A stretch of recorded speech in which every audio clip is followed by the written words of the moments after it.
Welcome to All Electric Conversations, where we talk with pioneers in traveling with electric vehicles. We're your hosts, Katie and Steve Krivolovic of the All Electric family. From road trips and towing to daily life, we'll hear stories of wanderlust and progress to inspire your own adventures with All Electric Conversations. Welcome to another All Electric Conversations podcast. I am Katie Krivolovic, and this is my husband, Steve. We are from the All Electric family, and we like to go on adventures in our EVs, sometimes towing our Airstream with one of our electric trucks. So we like to jump on our podcast and talk about adventures, talk about the world of EVs and the things that are going on there. So that's why we're here today.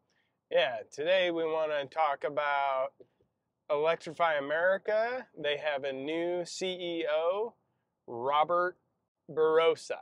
Yes. And the last gentleman is out. He's moving on within the company. Volkswagen. Within Volkswagen. And yeah, Robert Barrosa has been around since 2018 with the company. At Electrify America. So we will see if it's going to be the same thing or a different thing. But anyways, we wanted to talk about... Yeah, we want to talk about... what Electrify America could potentially do different to help them.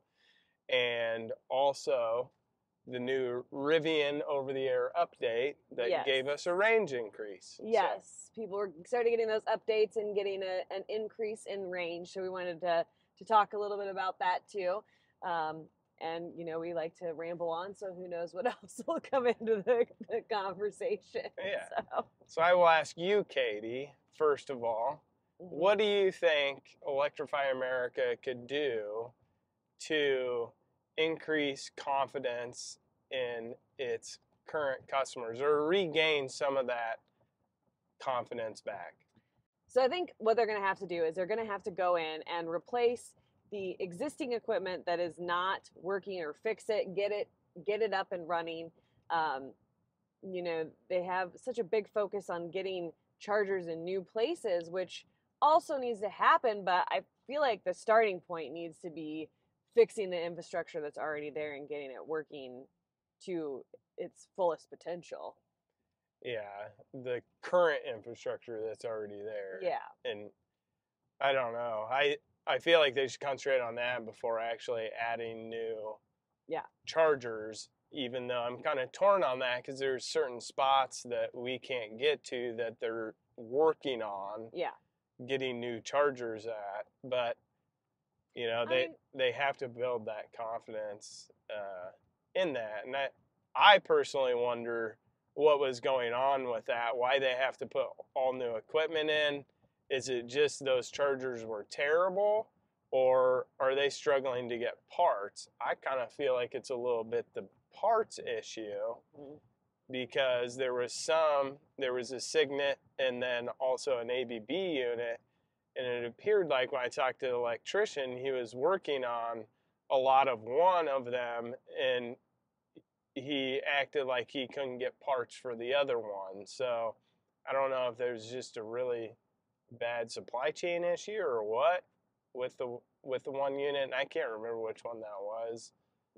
So I'm not going to say. I believe it was ABB, but I don't remember off the top of my head. So yeah, I do think it's obviously going to be multifaceted. There has to be a whole lot of things that happen before people are going to feel confident in the network. But I think that their starting point really has to be fixing the chargers that are already there. And there are some gaps along some major interstates that need filled in. But I don't think it necessarily needs to be done by Electrify America either. If ChargePoint could come in and get a 50 or 60 kilowatt charger in those places, that would be a big help. It's because there's only J1772s in that area, and that's why when we say we can't get to a place, it's that there is nothing above 50 kilowatts, on the way there. Because we'd have to stop and charge overnight. It's not that we can't get there. We could get anywhere. We just have to stop it and charge at a campground or a J1772 or whatever that case may be. I mean, it's not even necessarily the 50 kilowatts, it's 10 kilowatts. Yeah. Like nothing over what a regular 1450 outlet yeah. would. Take, for instance, from Sioux Falls over to what are those called? Why can't they? The Black Hills. Oh, yeah. That there isn't a whole lot there. And so you would have to campground hop, or however you would state it, to get there. We couldn't even get there without towing. So yeah, that's one spot that, you know, comes to mind right away. If they had 50 kilowatts, I'd be fine with that. I don't think I'd be fine with it, but it would make it work. Yeah, it's so EV Go or someplace like that. We say Electrify America because they got a new CEO, but obviously some of the other companies have their own work to do as well. But, you know, if we could get reliable the chargers that are already there reliable, I feel like that's going to be, and then they could get people in there, get them charging, be getting revenue off of people charging, and which is another thing I think they need to do, is take a good hard look at what they're charging for a charge for, you know, a kilowatt hour, and see if that's really what they need to be charging, or if they need to be charging more. Because as we've talked about in a previous podcast, we feel like we would be able to pay, we would be willing to pay what we paid for gas to go on a reliable road trip in an EV. So if they need to up the prices to get it to work right, then that's, I mean, do they need to up the prices to be able to get those chargers working so they can hire more electricians? Or there's so many what ifs, but when it all boils down to is getting those chargers working. And they did recently up their how much they're charging per kilowatt hour and per minute.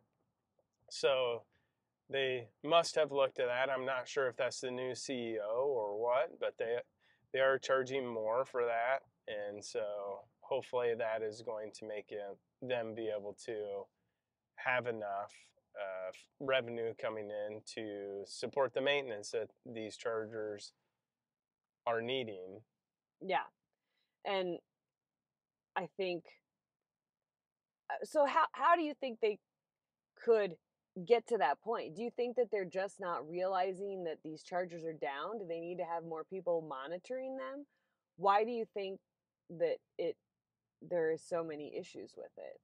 Well, the fact that some people can actually, you know, get into their software tells me that they probably don't have the greatest software. Yeah. I'm not a genius with that stuff or anything. I know nothing about that, so I'm not really sure 100%, but I can't even remember who it was, that somebody drove up to one of them and it was prompting them, like, without doing anything, like the screen was prompting them to change the password. That's funny. So there's obviously some issues there that they need to correct. So what I'm saying is, whatever's happening on the back end of stuff, I'm not sure they're getting all of the information that they need to continue to maintain them the right way. Yeah. Do you think that the new CEO should put more people on the ground, at like electricians and or people going out and testing the chargers like on a regular basis? I know they said they were doing something earlier not this year, but in 2022 they said that they were kind of having somebody come out and check regularly, but it was still going to be, I want to say, months before, like every 3 months or something like that they were going to come check. I don't know the exact amount of time, but I remember it being a pretty significant amount of time between when someone was going to come out there. Do you think that's another thing that they need to step up? Yeah, and I don't know how all that works, if you can preemptively see what needs to be maintained when you come out there or what, but I know that the electricians that I've seen out there are all contracted, you know, through Electrify America, which means they own their own company. Electrify America is just having them come out there and change stuff. So, yeah, maybe they need their own people. I don't know how that works. My assumption is all of this stuff can be ran through sensors and software that can say, hey, this contactor or whatever's overheating, or something along that lines, like whatever breaks on those things more often than not. And they've been around for long enough that they should know what needs to be maintained at this point. Yeah. What works in certain conditions, what works with a higher throughput rate of vehicles, like all that stuff. I mean, so, just getting the data that has happened over the last how many ever years they've been around, and figuring out, okay, this is usually when this breaks, so we need to replace that. And maybe that's why they're changing their chargers out, but they did have some problems with it. I believe some of those problems have been fixed, where they were not able to work very well in cold climates. So, yeah, hopefully that's a good sign that they're actually seeing that. And, there's great resources for them through PlugShare and Rate Your Charge on Twitter to see, which ones are working, which ones are struggling, all of that. So the problem with that is you're relying on public too to tell you whether a charger's working, which can, go both ways. They can tell you that it's working fine and it's actually not putting out enough charge, or they can tell you that it's not working and it's user error. Yeah. So you do need some sort of professionals that are actually able to diagnose it and see what is going on, maintain it, however you say that. Well, and I think that going and talking about software or the apps, people being able to communicate things, and also the company communicating things to the customer, I think that an immediate fix that would take not very long is communicating in a much better way on their app when chargers are not working properly, like what's wrong with them, how long they expect for it to take for it to be fixed. If certain brands of vehicle are having trouble with that charger at that time, I think they could divulge a lot more information to the customer so that you can have an idea of, is this actually going to work for me or not? Is it that I'm going to get there and it's just going to be charging slowly, or is it all the way down? And being honest about it at all times, not saying that a charger's working when you roll up and it's only putting out 10 kilowatts, 20 kilowatts, and that's all you're getting out of it when it's a 350 kilowatt charger.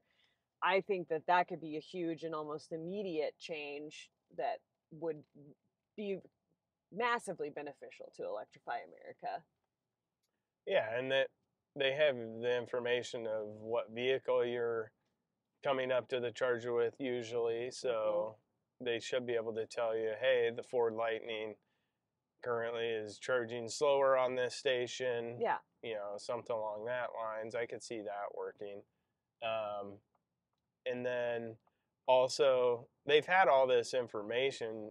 I know they have it because when I call, I can ask what the last vehicle was that charged on it and what the speed of it was. Yeah. And so they also have access to the state of charge, so they should be able to have all this data that's telling them, whether it's charging at its max current, or if it's, only allowing a certain amount of charge. So they should be able to actually give all that information real time on the app, and almost like popping up and saying, like, last successful charge was a Ford Lightning charging at 170 kilowatts or whatever it was, and have that information displayed there so you can see, and the date and time of that last successful charge. They could do that, or they could just be able to run the data and say, okay, it typically hits 125 kilowatts when it's this ambient temperature and this. And so then in the back end, they can make it super simple for the user and just say, this charger's running at 100%, or this charger's running at 90%, like something along that lines. Because you don't have, in my opinion, more and more people are going to come into this space that don't have or don't want to have the knowledge that we do or other current enthusiasts have. Yeah. So we got to simplify it in my eyes. Plug and play. Make it plug and play. Yeah. Or even say something along the lines, it may take 10 extra minutes. The charger isn't as running as smoothly as it should. Or, something like that. So okay, I'm pulling up to this charger and I'm going to have it 10 extra minutes that I didn't think I was going to have. So I need to fill that time with something. Well, and I think as well, again, we don't want to rely solely on the public to get this information, but I think it's been proven and shown. I mean, people love to give reviews and they love to talk about their experiences. And why do we have to go to a separate app to provide that information? Why can't that be integrated in as well, so that people can also give their input to a charger, and their experience at it and how it's been going, versus just pulling it up and it says it's working or it's not. And that may or may not be accurate information. I think I think an app update may be one of the quickest things they could do to increase, because it doesn't take any more hardware. It doesn't take any parts. It just takes somebody writing some code. And there's plenty of people out there that know how to do code that could increase how people feel about it. I think a lot of the comments that I've seen is, I just want to know. I just want to know. So how can they put that information into their app so that it's and have the app work always, so that it gets them the information that they want and or need. Yeah, I think we just came up with number one, fixing the app, and then two, actually fixing the chargers. Obviously you can do that concurrently, but to build that rapport back up, that hey, sorry, this charger isn't working or it's slower, that's fine. The honesty, transparency is going to win over a lot of people. Sure, people are still going to be upset that it's not working or it's not working that fast, but you're not going to mislead somebody. Yeah. So even a pop-up that if Electrify America wants to make sure a station is actually not working before they post it as not working on the app, even a pop-up that says this station has been reported as not working, we are checking the validity of that. Even if it was some sort of a hey, heads up, there might be a problem. Yeah. And then people are going to feel more confident that they're working on fixing it, because transparency. Yeah, that's how I feel anyway. Yeah, it boils down to transparency. So yeah, that's where I would start if I was good old Robert. We're gonna go get coffee. Yeah, you gotta stop sitting here and go get me my coffee. Apparently, we just ordered the biggest coffees ever. If you're listening to this on the podcast, we're driving today, and we now have the world's tallest coffees. So if we start to get really excited, that's what's happened. We've just plowed through gigantic coffees. But okay, so we're saying number one, improve the app. Number two, get the chargers that are already there working. My number three is going to be get chargers in places where they're lacking. And I don't need multiple options. I just want one, along the route so that we could get there with fast charging. What do you mean by multiple options? So I think eventually down the road, where... What are the options? What options? Yeah, I'm getting there. So, eventually down the road, like having multiple chargers in one location, like there's 4 gas stations on a corner, having, multiple options for charging in one location. Eventually that is a priority, but right now, obviously that's not it. Yeah, but what are the options? What are the different chargers you're talking about? If EVgo has one there, go down the road. Get further down the road so that so you're talking not only to EA, you're talking broadly to every charger. Yeah, so like that's going to be... So the CEO of EA isn't going to be in charge of that. No, but they can look at, if they're going to be getting chargers in locations where there aren't some, they can be looking and seeing, yeah, you're right. Is there an EVgo there? No, we don't need to go there. We need to go to a different location. I see. Yeah. That's where my head is at as far as EA is concerned.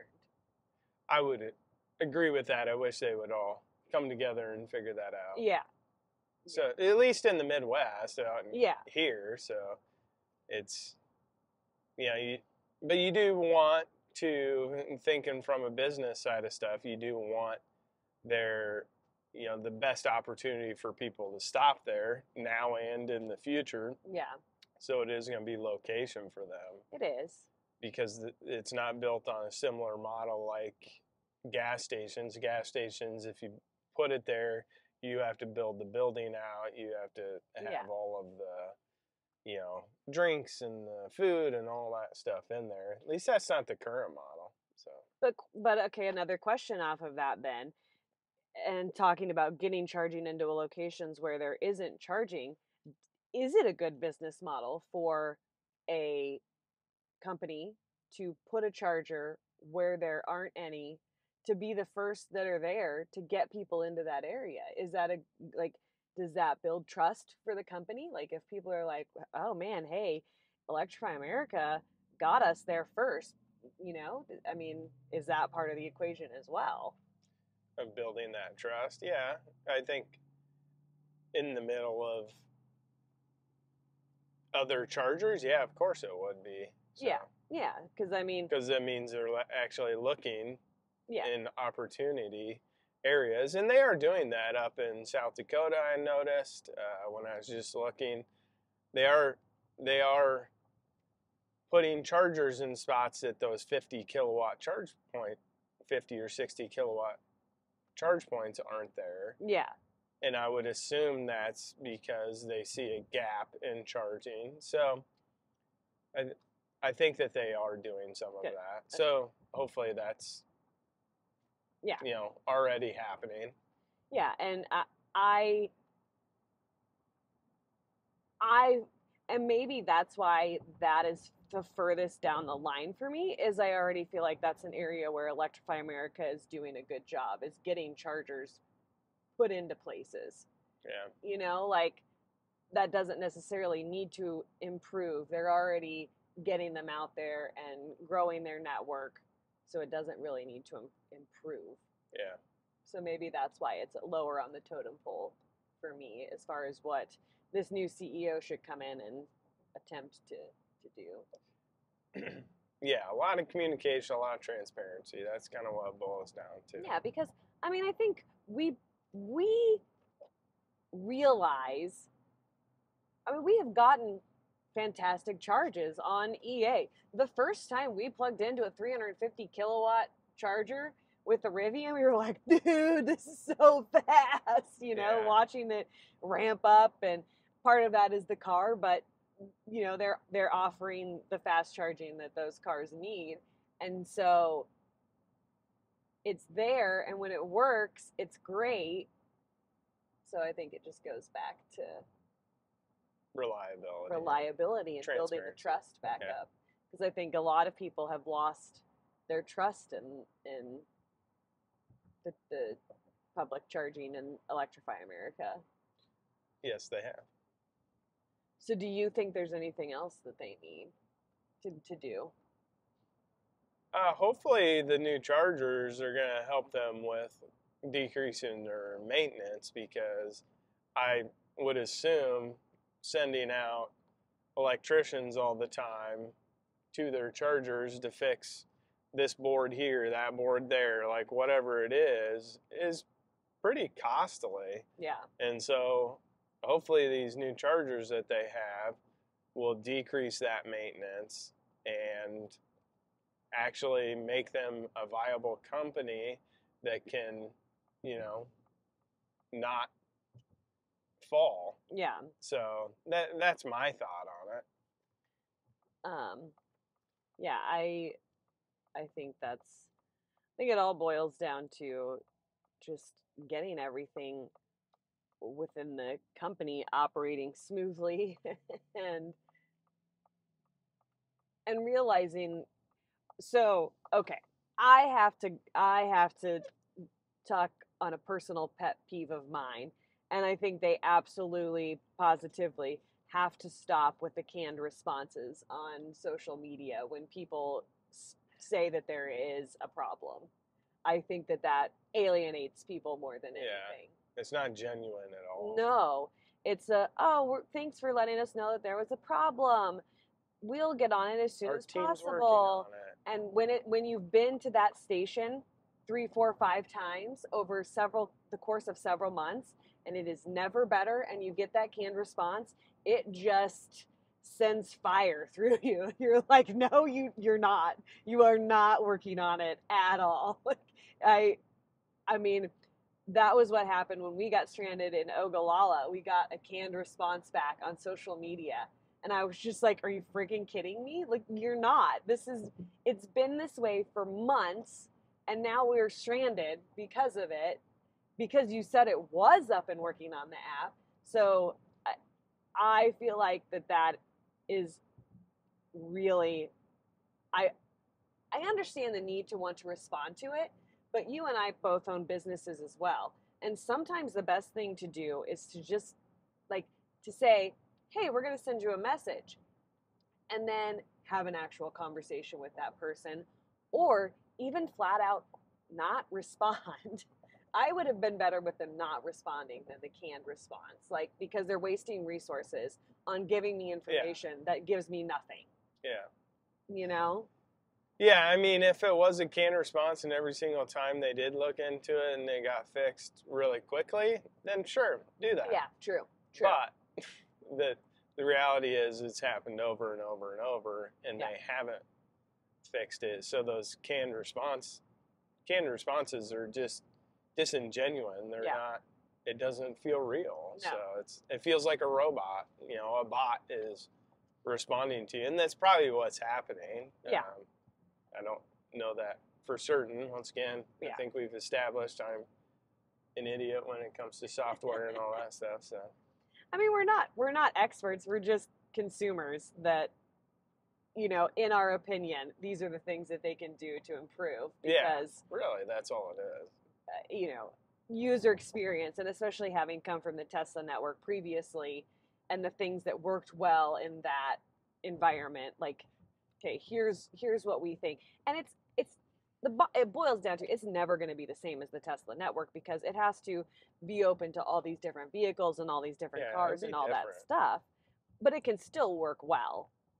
Yeah, I mean, maybe that's what you need to do is go in and hire all these Tesla people. I mean, the other companies do it. Maybe that's the number one thing you should do. Yeah, get some Tesla people on board. And I know people don't like to hear that because they don't want to think Tesla's leading and stuff, but the reality is they are. Yeah. They're showing the way of electrification and how you do things, and so steal their employees. Sorry, Elon. Well, I think the cool thing is, personally, we have met multiple people who have branched off from Tesla and are doing really cool things. So Elon was fantastic at getting people who were forward thinkers. Or his team. I don't know who it was. Yeah, it's his team. Somebody was really great at finding people that were inventive and problem solvers and want to come up with solutions to problems. And so can see it in the future happening, these problems. I don't know how they do that. I mean, great companies do that. Yeah, great companies do that, and I think that, and there's so much around this Dieselgate, and so that it'll never be what it is. But I think that that's bull honky, and I think that they do want to get the chargers working properly. I think that it's been a rough go, and I think that some investment in some people that are passionate about solving this problem, because they're out there and there are lots of really smart people that would come in and want to, solve the problem, and it would look to be someone with experience in keeping the Tesla chargers up and running. Yeah. That's what I think anyway, so I think you're right. Yeah. But, again, this is one of those topics that we can go around and around and around on, because there's just, every time we go to a charger, I probably would come up with a new idea of like, oh, they should do this. Yeah. This would be fantastic if it could do this. But I would like to ask them to put pull-through chargers in there, but I feel like that should be last on the to-do list. Last. Like, make the chargers work. Yes. And then let's talk about pull-through sites, because that's...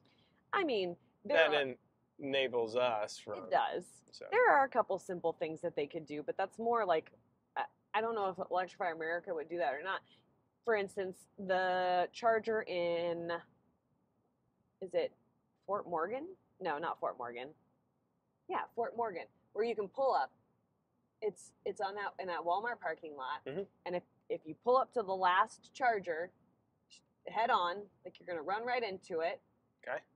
You could get charge a trailer there, right? Okay. Yeah. So maybe another relatively simple thing that they could do to help just build rapport for their customers is if they have stations like that where a trailer could pull in to get parking spots marked off for a trailer to be able to pull in there and charge if they needed to. Yeah, that would be nice. Yeah. Again, not top priority, but... Yeah, I feel like I'm going to be pushed back on that in a sense that I don't know how this works in between them and Walmart, but I feel like Walmart would have to be somewhat okay with it. Walmart would have to be somewhat okay with it, but let's be honest. Let's look at a Walmart parking lot. There's trailers parked in the back of the parking lot anyway, not doing anything. We get those comments. People will be like, "Yeah, you're taking up the entire parking lot," and it's like, okay, we're actually doing something. We're not just pulled into the parking lot and sitting there, and because So, but they would have to come up with some sort of agreement with Walmart. But anyway, so. Or even just have the chance to be able to stay hooked up. Yeah. So I think most of their chargers, they actually do have that. I think a lot of them do. But ultimately, there's a high probability that somebody's going to be parked in those spots. And so, unless you come in late at night or something along those lines, or you just get lucky like we did that one time. And but we went there multiple times and had to unhook. So. Yeah.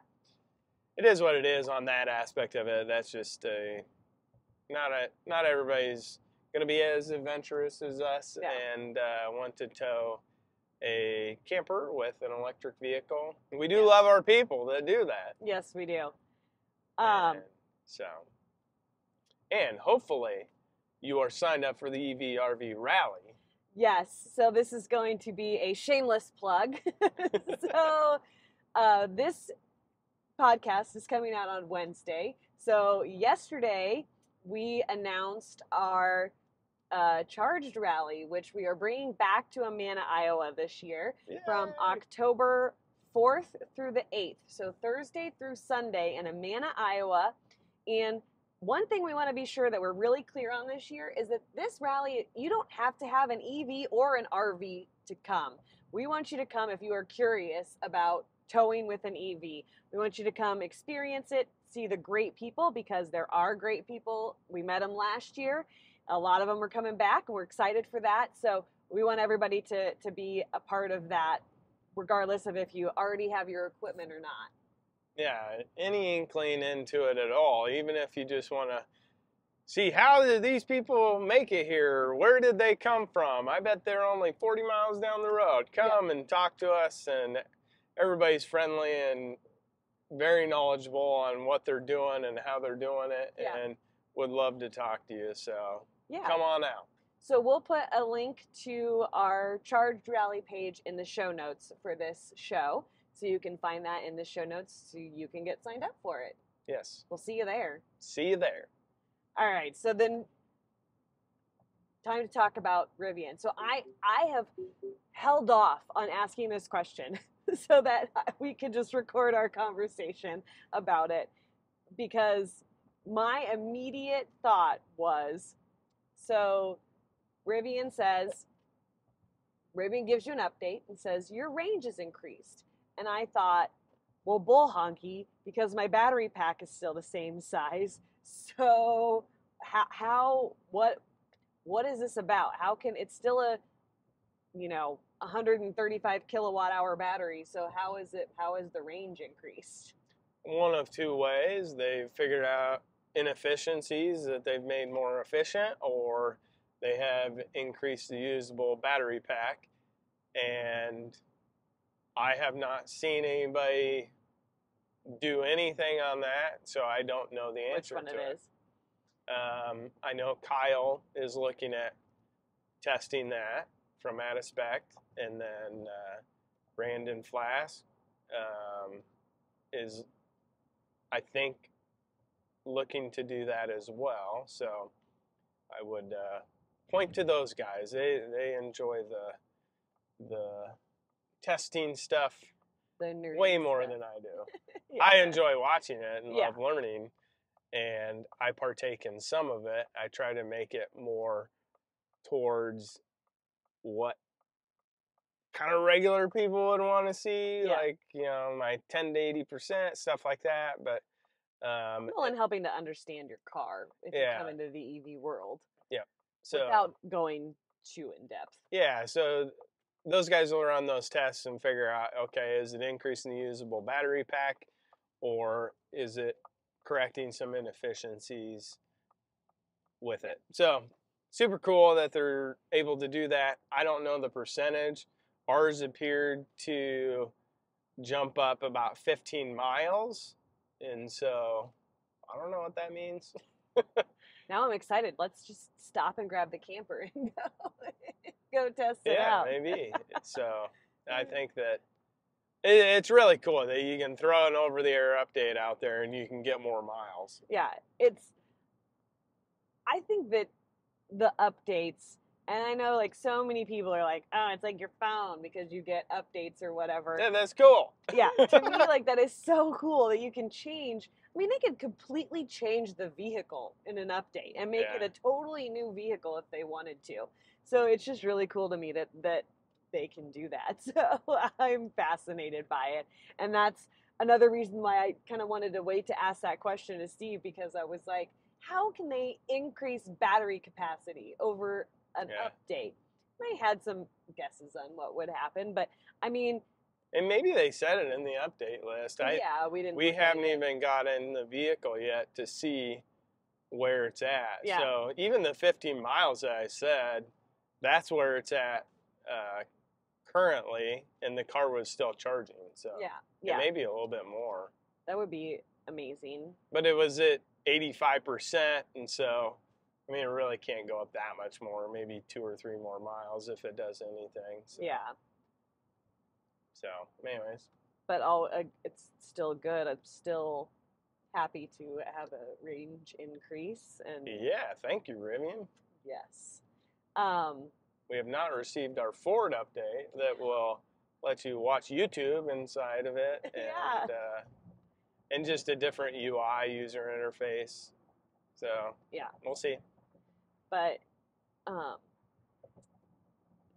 mean, what else has happened in the world of EVs this week? Is there anything big? I mean, I think there's been other price increases. Well, we put our deposit down on the Ram EV. So that'll be they gave different. You probably haven't seen this, but they put out a different.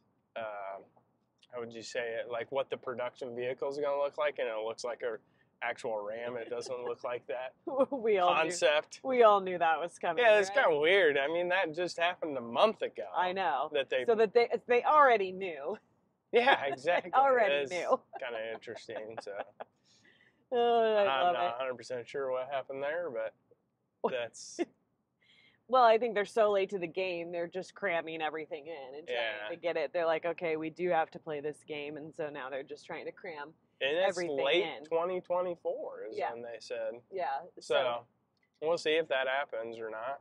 Yeah, it's interesting. I also saw something, and I'm not sure. I didn't have a lot of time to dig into it, but that like this reservation was almost a reservation to get your reservation.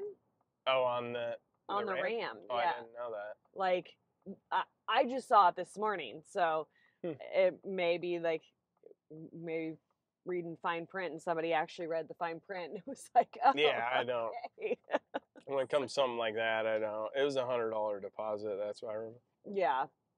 So it'll be interesting to see what actually comes of that, but and it's so interesting how all of this process is working with the different companies and stuff too, with their reservations on their EVs and everything. And because the Fisker, you put, I can't remember how much down, and then you had to plop down, I think it was like $5,000 or something to actually get a reservation or a build, however you'd say that. Yeah. So, I don't know.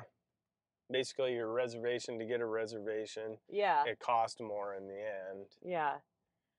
That's interesting to me. Yeah, so you're getting a reservation for $100, and then so how it went with the Hummer was they did $100, and then when I actually ordered it, I had to put $500 down, and that was with the dealership. So it's going to be a reservation to get a reservation, and then once you order it, you get another chunk of money from you.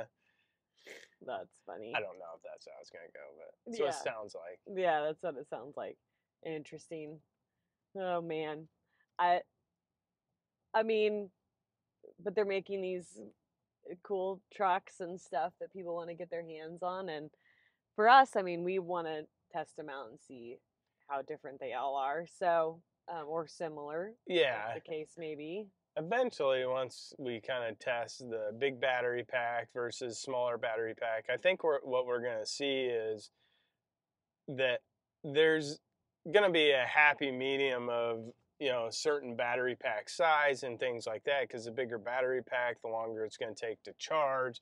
Mm-hmm. There's going to be this, right size that fits it. And maybe Ford and Rivian already have figured that out. It's not the 200 kilowatt hour battery packs like the Hummer and what looks like the Silverado and Sierra is going to have. Maybe it is the smaller battery pack because it doesn't take as long to charge. And so I think once they figure that out, and then they're just going to have to work on efficiencies of the vehicle to improve the range and all of that. And, unless if chargers get bigger and badder and you're able to pump more energy in there, then you could have those larger battery packs. That's kind of how I see it. I don't know. I agree. I think that, and it could be almost the same kind of a thing, similar to a diesel versus a gas truck, in that, maybe a big giant battery pack is going to work really well for some people, and a smaller battery pack is going to work really well for other people. And so then you still have your options, and you choose based on those options. It's just all so new, and there's so many things coming all at once. It's going to be intense over the next few years to watch all of this unfold. Yeah, and we'll kind of settle in on what vehicle we actually want. We'll cycle through a bunch of them, but eventually we're gonna get an SUV and have a pickup. Yeah. Or we don't want to be a two pickup family. Or a pickup and a car. Like we You know, we'll eventually settle down on something. It just was a weird time for the next couple of years, it'll probably be pickup and a pickup. Unless they have an SUV that could do our trailer, then maybe we'd try that out. So, or if they came out with I mean, I know there's rumors, but actually came out with an Escalade EV. Because we all know that you gotta live that soccer mom life. Anyway, so I think that's it for today. Probably should wrap it up. So yeah, thank you guys for joining us on another electric conversation. Thanks for listening. Find all of our show notes at allelectricfamily.com/allelectricconversations. Be sure to connect with us on YouTube, Instagram, TikTok, and Facebook at All Electric Family. Find us on Twitter as All Electric Fam. You can find our podcast on iTunes, Spotify, or wherever you get your podcasts.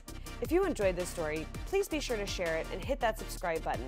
Leave a review and help inspire others to hit the road. Until next time, stay charged.